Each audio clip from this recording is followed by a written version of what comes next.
For motherhood has been my life's greatest blessing, and yet it's also caused me my greatest suffering. So I also want you to know that if you, like me, have big feelings about this day as a child or a parent, I see you, I know you, and I honor you as well. Now, we here in the Pine Village Bible Church have been studying the fruit of the Spirit that's found in Galatians: love, peace, joy, forbearance or patience, kindness, goodness, faithfulness, gentleness, and self-control. So last week we talked about love, and I have preached ad nauseum lately about both joy and patience, so we're not going to do that. So we find ourselves on Mother's Day ready to talk about patience, which might seem ironic to you. However, it was quite purposeful, for if there is anything I have learned about being patient, I learned it by being a mother. So when my children were very young, I spent one day very exasperated trying to negotiate with my then 2-year-old son about something, and my grandmother was present, and she was laughing. And I said, "What are you laughing for?" And she said, "Well, you're arguing with the 2-year-old and you're losing." And I said, "Grandma, I know this is just really hard. And I've been praying and praying for the patience to do this right." And then she just started busting out laughing. And she laughed and she laughed and she laughed. And I was getting a little irritated because I believe there was even a little "bless your heart" thrown in there, right? Which among women means it's a polite way to say, "You're not very bright, are you?" Bless your heart, baby girl. Patience is not something that can be given to you. Patience is something you have to learn through experience.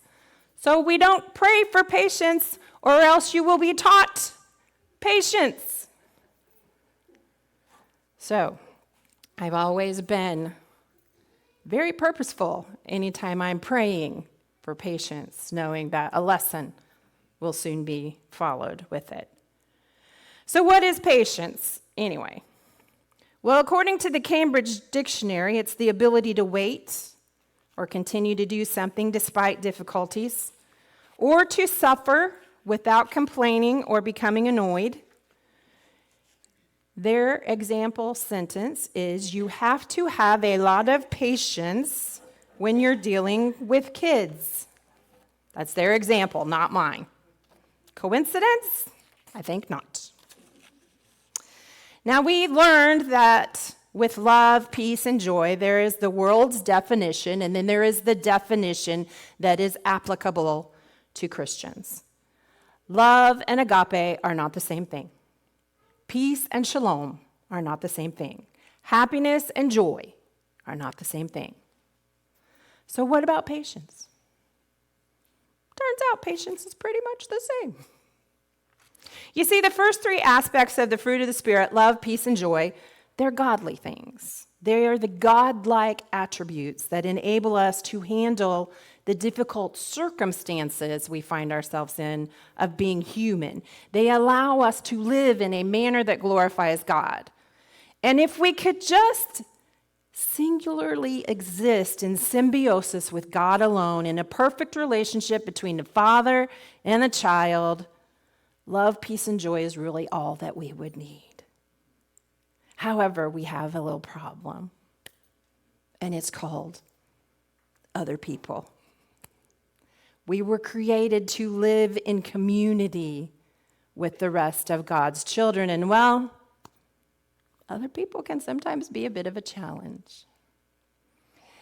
So, love, peace, and joy are given to help us through different circumstances, while patience, kindness, and goodness are given to help us with difficult people. Now, the word patience is mentioned in Scripture nearly 70 times. Really, though, who has time for patience? All of us have been told at some point in our lives that we just need to be patient. In our age of instant gratification, though, nobody really enjoys waiting for anything. In the U.S., actually, most people are only willing to wait for about 15 minutes for anything. before they give up. We'll wait in the line for 15 minutes. We'll wait for our food to arrive in a restaurant, about 15 minutes. We'll wait for you to text us back or call us back or return our email for about 15 minutes before we begin to be aggravated. You see, patience may have been a virtue for Job in the Old Testament, but it is not a virtue in the society we live in. We are the society that has invented fast food, microwaves, a Concorde jet, drive-thrus, pizza delivery in 20 minutes or less, and express lanes. And let's just confess right here now. How many times have you found yourself in the express lane counting the numbers of items the person in front of you had to make sure you were definitely going to be in an express situation? It's frustrating. It's frustrating for humans. It's frustrating for parents, but most especially, I think it's frustrating for mothers because from the very get-go of this situation, we wait, right? We're waiting for you to be born. And it's not that fathers aren't waiting, but you're in our bodies, in our physical space. And we reach a point where we're waiting for you to get out. But we have to be patient with that because anyone knows when you're growing something, it grows on its own timing. It does its own thing. But we wait for you to be born. We wait for you to sleep through the night. We wait for you to get ready for things. We wait for you to finish your homework.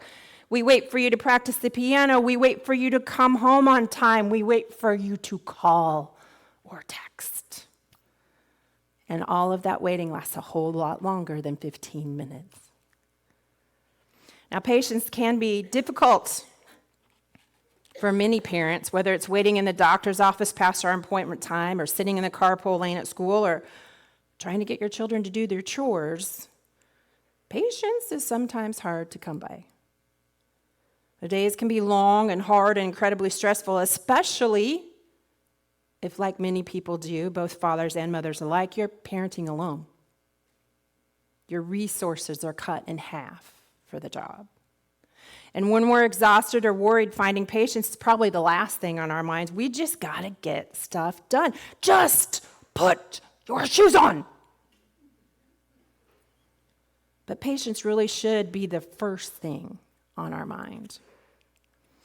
When we're told in Psalms 37:7, be still before the Lord and wait patiently for him. Now, sometimes it's really hard to wait for anything, but sometimes it's especially to wait for God to do things, to take care of the stuff, especially when it involves our kids. As I was reading scripture this week, though, and attending Bible study, I began to wonder, how do you wait? And how do you have patience when your child is God? Join me, if you will, in the Gospel of Luke in chapter 2. I'm sorry, it's the Gospel of John. Gospel of John, chapter 2, for the wedding at Cana. On the third day, a wedding took place at Cana in Galilee. Jesus' mother was there, and Jesus and his disciples had also been invited to the wedding. When the wine was gone, Jesus' mother said to him, "They have no more wine." "Woman, why do you involve me?" Jesus replied. "My hour has not yet come." His mother said to the servants, "Do whatever he tells you." Nearby stood 6 stone water jars, the kind used by the Jews for ceremonial washing, each holding from 20 to 30 gallons. Jesus said to the servants, "Fill the jars with water." So they filled them to the brim. Then he told them, "Now draw some out and take it to the master of the banquet." They did so, and the master of the banquet tasted the water that had been turned into wine. He did not realize where it had come from, though the servants who had drawn the water knew. Then he called the bridegroom aside and said, "Everyone brings out the choice wine first, and then the cheaper wine after the guests have had too much to drink. But you have saved the best till now." And what Jesus did here in Cana of Galilee was the first of the signs through which he revealed his glory, and his disciples believed in him. So he's at a wedding with his new disciples and his mother, his Ima, and they run out of wine. And they're like, whatever, give them some water. This was a big deal. So it was a huge deal. It was a major mistake made on somebody's part. Whether it was the family of the bridegroom did not purchase enough resources, whether something had happened, and something got spilled, but it would have been devastating and life-altering to the family of the bridegroom for them to run out of wine at the wedding. It was a huge thing to have happen. It's not like they could just run down to the store and get more. This was a major mistake in their exhibition of hospitality to their friends and neighbors. So Mary goes to her son, who is God, and says, we've got a problem, and I need you to fix it, because she knows he can. She also is thinking, you showed up here with 12 extra people, right? And they've run out of wine. You must help these people, or they will be devastated. And what does Jesus say? No. It's not time yet. Wait. Be patient. How many times have you, as a parent, heard the very same thing? Could you take out the garbage? Could you feed the dog? Could you get your dirty clothes off the floor and in the hamper? Could you, child, do this thing for me, your parent? What do they always say? Rita said it. In a minute. I'll do it in a minute. Which is essentially what Jesus says to Mary. In a minute.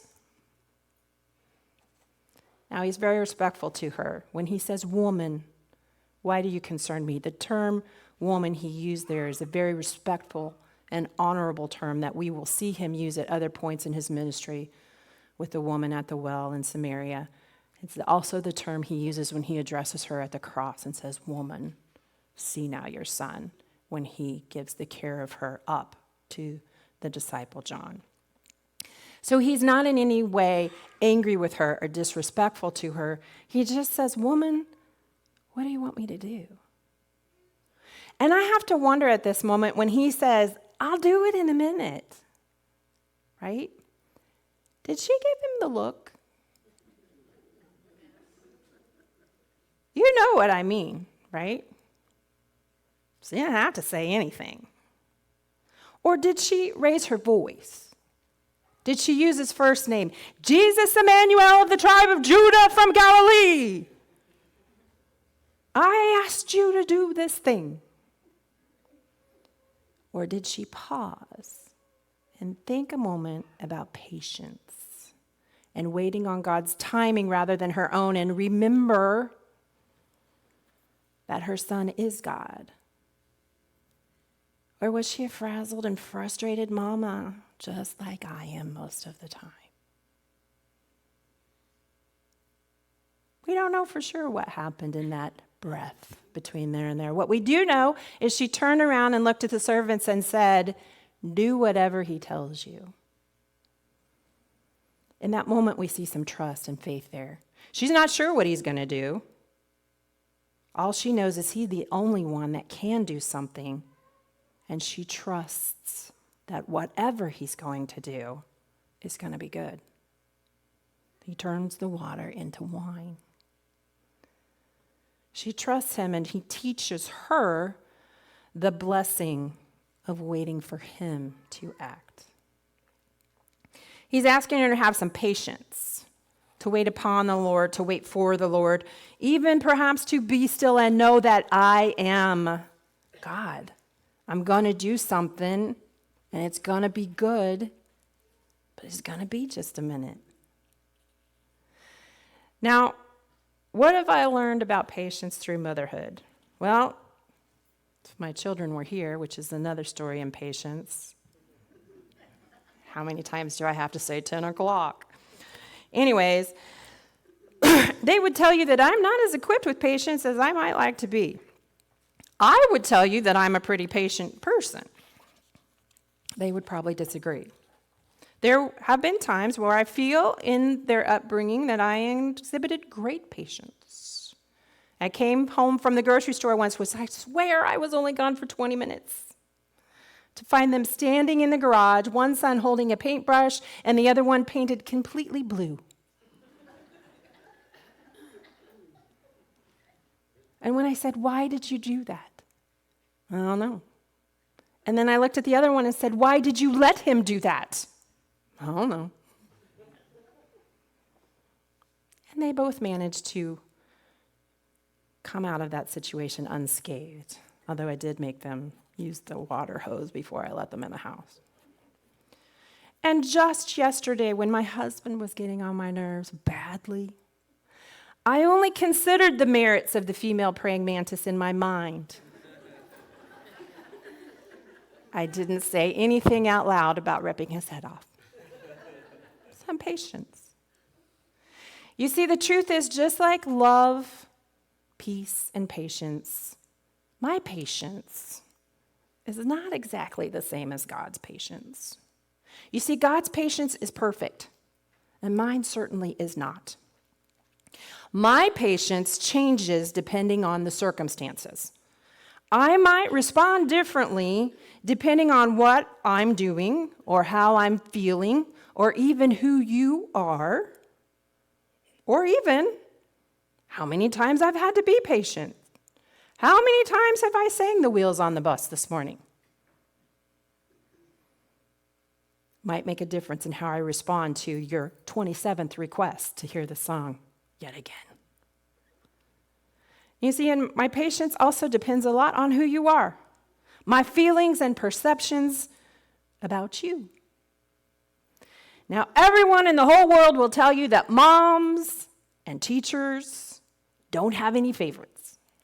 And I am here to tell you, because I'm standing in a church, that that is a lie. We have unfavorites. I have a student now who every day for this sweet little angel is like she's in an audition for a remake of The Omen. And she's not naughty. She's mean, which is a trigger for me. I have problems with that. And I don't mean she's the kind of mean where I've been hurt by someone and my behavior is reflection that. She's the kind of mean where someone's told her she's super special and she 100% believes it. Now, she could bring a hardened criminal or a professional truck driver to their knees. And I don't like it. I have no patience for darn near anything that she does. Now, are there other children in the classroom that get in somebody else's face and yell and scream? You betcha. Some of them even throw chairs across the room. But because my perception of her, my feelings about her are a little bit different, I can look at them and say, "Oh, sweet angel, is your heart hurting? Do you need a hug? How can I help you?" But not with her. Because she's my unfavorite. God is immutable, though. His feelings never change. They are constant. His patience for me is the same. His patience for you is the same every single time, no matter who you are, no matter what you've done, and no matter how many times you've done it. His patience is limitless, too. He doesn't run out of patience. I certainly do. I'm only willing to put up with something for so long, and then bam, I'm done. And when I'm done, I am done. Ask my sweet daughter's boyfriend who went on vacation with us in December. Mama can only take so much, and when Mama's done, we're all done, sweetie. Buckle up, buttercup. So, we've all also been in that situation where we say, if you do X, Y, or Z one more time, and what happens next? they do it one more time. And you have to make a choice in that moment. Am I going to let you live or not? And our patience, my patience at least, is sometimes punitive, right? Because I have found I can be very patient, very long-suffering in anger, or when I'm holding a grudge, when I feel that someone has done me wrong. I can hold on to that stuff for a long time. But everything about Scripture and everything about our God and everything about Jesus tells us, you got to let that stuff go. That's not godly patience. You see, the truth about patience is you don't really have to do anything. You can let God take care of some stuff. If I get cut off in traffic, I don't have to give you unfriendly hand gestures to ensure that you know that you have wronged me. I can choose to do nothing. It doesn't mean you're a doormat, because again, God, both in our parenting journeys and our journeys as human, our journeys as his children, God is very clear that boundaries are necessary. What I am saying is that when something happens, we can let it go and rest assured that God's going to take care of it. Because that's what a lot of patience is that we choose to do nothing but wait upon the Lord and know that God will take care of it in his timing. And just like his patience, sometimes the way he deals with wrongs is far more remarkable than anything we can do or imagine. But God's patience is always just and loving. And mine is not always that way. It turns out that just like love, peace, and joy, patience is a choice. It's a preference that we have to practice. And I don't know about you, but I'm not naturally patient. I want things done when I want things done. And if you can't do things when I want them done, a choice has to be made. Am I going to be calm about that, or am I going to blow up about it? So how do we practice patience? Not our level of patience, but God's level of patience. I can come up with two main things. One, you pray about it a lot. You ask God to handle the situations because I can't. I can't take it if you do that one more time, or so help me, Lord. How many times do we start our sentences like that as parents? So help me, God. Turn that into a prayer. So help me, God. Is this wet towel in the bathroom floor worth me damaging my child's heart today? Pray about that. So help me, God. Where's my child at? Because they're a half an hour after curfew and I'm worried. So help me, God. Why can't my child give me a call every now and then? I don't know what to do. And I'm hurting and I'm lonely and I'm scared. So help me, God. And God will help you. The Holy Spirit lives within you and gives you that moment to pray when we don't even know what to pray for, when our patience is so thin that we can't even put words to what our needs are. The Holy Spirit intercedes on our behalf with groans before the Lord. The second thing we can do when we need to develop patience is pause.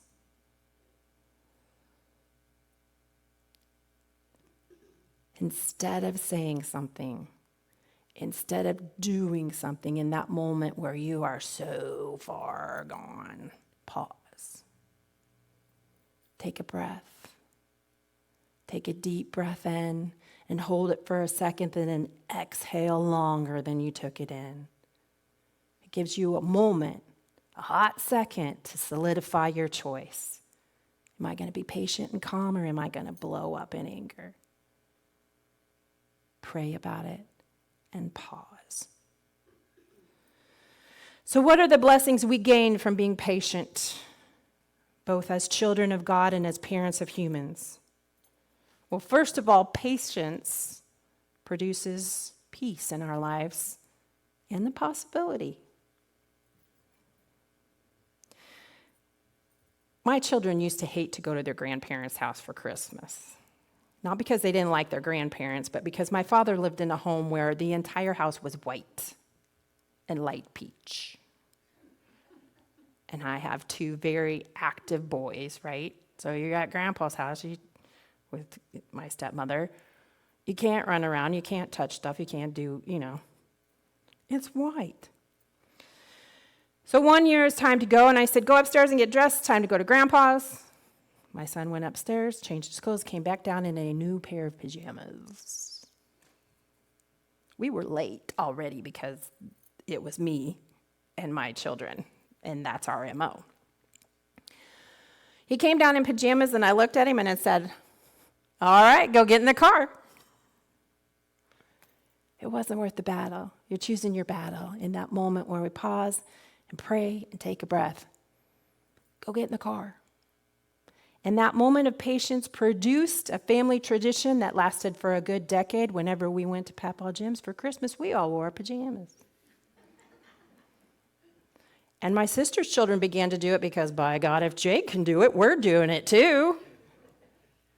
And then my brother's children, when they arrived, were, do I get to wear pajamas? Patience, a moment of patience. It brought peace to our holiday celebration and the possibility of something wonderful in the future. Patience also produces confidence in children. It's an investment of time and belief. You see, when we're patient with children and we give them the time to handle things or do things, they gain skills, right? Which is far more beneficial to them than when in our hurried efforts we do it for them, right? It's so much easier just to tie somebody else's shoe. Let's go. Get in the car. Get your book bag. If you can find the shoes, that is, right? But I can tie the shoes a whole lot faster than I can teach you to tie the shoes. The problem is I'm going to have to tie your shoes forever, and at some point that's going to get awkward. You need the time to develop that skill. And we see patience happening in the life of Paul. After he's converted on the road to Damascus, he's no longer Saul, he's Paul. He doesn't go, boom, right into ministry somewhere. There's a good 3 years that Paul is sitting and making tents. And God is doing something in that waiting, in that patience. He's equipping him for what is coming. Patience also produces a spirit of positivity, of trust, and of hope in the world. When we are calm with people, when we give them time to be who they are, when we bring peace into a situation instead of chaos, it's important. And it helps us believe that we can handle whatever comes our way that day. As opposed to you spend all morning screaming at them, where's your backpack, where's your shoes, you don't have your lunch ready, why isn't your homework done, why do we have to do this every day, why didn't you lay your clothes out the day before? And then we drive them up to school and say, have a great day, sweetheart, mommy loves you. And wonder why we get a phone call at 11 o'clock because they've thrown a chair across the room. They haven't entered their day with any hope, with any patience that they can handle adversity coming their way as well. Now, I am going to tell you there are certain situations in life that I believe you should have no patience for, and I also believe that God feels the same way about it. You don't mess with my kids. You mess with my kids, I will grow claws and I will rip your eyeballs out. And God feels the same way. You see, when we see Jesus going into the temple in Jerusalem during Holy Week and he's overturning the money changers' tables, he's not upset about the money changers being there. He is upset because they are charging such fees that God's children cannot afford the sacrifice required to get them in the temple so they can be in worship with God. He's not upset about the money or the doves or the lambs or whatever they're buying. He's upset because someone is messing with his kids. And God's not going to put up with that. So we can be patient, but there's a big benefit of being patient as well, of waiting on God to do his thing before we force our thing, of realizing that it hasn't even been 15 minutes yet, but I'm done with the waiting. I'm going to take matters into my own hands, and I'm going to do something because God's not doing it. We can all point to a time when we took matters into our own hands rather than waiting on the Lord, and it went horribly wrong. Sarah in the Bible, the wife of Abraham, an amazing example of this. She wanted a child, and God told her, you are going to be the mother of all the nations. You are going to have a child. Not just one, lots of them. So many children, more than the stars in the sky will be your descendants. But she got tired of waiting for God because it took more than 15 minutes. And so she took her maidservant Hagar and gave him to her husband. Thank you, Sarah, for all the problems we have in the Middle East today. That's where that comes from. She didn't wait for God, and it created a situation that was not patient. It was not peaceful. It was filled with chaos and anger and hurt and bitterness. Sometimes we need to wait upon the Lord to experience the true blessings. Look what happens for Mary at the wedding in Cana. When she says, do whatever he says, she exhibits that trust, not just in her son and her child, but also in God. And she's waiting to see what it is that he's going to do. Everyone brings out the choice wine first, and then the cheaper wine after the guests have had too much to drink. But you have saved the best for last. God is saving the best stuff for last. And when he moves, it's going to be big, and it's going to be good. It's going to be just what you need. You know, today, as much as I love being a mother, this is my least favorite made-up holiday. I have huge feelings about it, big feelings about it, and they're not really celebratory. My relationship with my own mother is just so very complicated. And I really, in all honesty, haven't had the courage to pray over yet. It's just on pause, because that's where we need to be for a while. And while I have one child who can't tell time very well, I have another child that's missing from that pew over there. And he's missed this day and every day. And this day often carries forward a reminder to me that my journey through motherhood carries some heartbreak. And I will have to be patient until death for that pain to cease. But what a glorious day that will be. And I know that so many of you mothers you're just tired. And you're afraid and you're wondering, can I wait for you to move, God, any longer? Can I wait any longer for you to save my children? Can my children wait any longer for me to get it together? But God has a reckless love for you, like we sang about this morning. You see, you belong to him. He leaves the 99 to search for you. And when I told you at the beginning of my time this morning that I see you, I know you, I honor you, I do. But more importantly, God sees you. He knows you. He honors you. And he is patient with you unfailingly in every situation and without error.